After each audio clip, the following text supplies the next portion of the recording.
एक शाम राजा अकबर अपने प्रिय बीरबल के साथ अपने शाही बगीचे की सैर के लिए निकले। वह बगीचा बहुत ही शानदार था। चारों ओर हरियाली ही हरियाली थी और फूलों की भीनी भीनी खुशबू वातावरण को और भी खूबसूरत बना रही थी। ऐसे में राजा को जाने क्या सूझा कि उन्होंने बीरबल से कहा, बीरबल, हमारा मन है कि इस हरे भरे बगीचे में हम हरे घोड़े पर बैठकर घूमें। इसलिए मैं तुम्हें आदेश देता हूँ कि तुम 7 दिनों के अंदर हमारे लिए एक हरे घोड़े का इंतजाम करो। वहीं अगर तुम इस आदेश को पूरा करने में असफल रहते हो तो तुम कभी भी मुझे अपनी शक्ल न दिखाना। इस बात से राजा व बीरबल दोनों वाकिफ थे कि आज तक दुनिया में हरे रंग का घोड़ा नहीं हुआ है।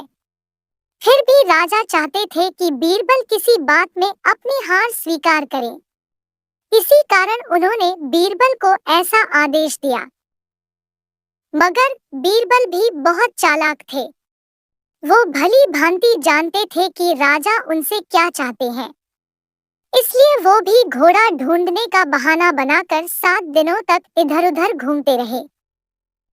8वें दिन बीरबल दरबार में राजा के सामने पहुंचे और बोले, महाराज, आपकी आज्ञा के अनुसार मैंने आपके लिए हरे घोड़े का इंतजाम कर लिया है, मगर उसके मालिक की 2 शर्तें हैं।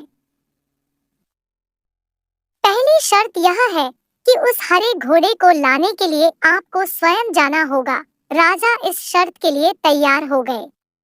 तब बीरबल ने कहा, घोड़े के मालिक की दूसरी शर्त यह है कि आपको घोड़ा लेने जाने के लिए सप्ताह के 7 दिन के अलावा कोई और दिन चुनना होगा। यह सुन राजा हैरानी से बीरबल की ओर देखने लगे।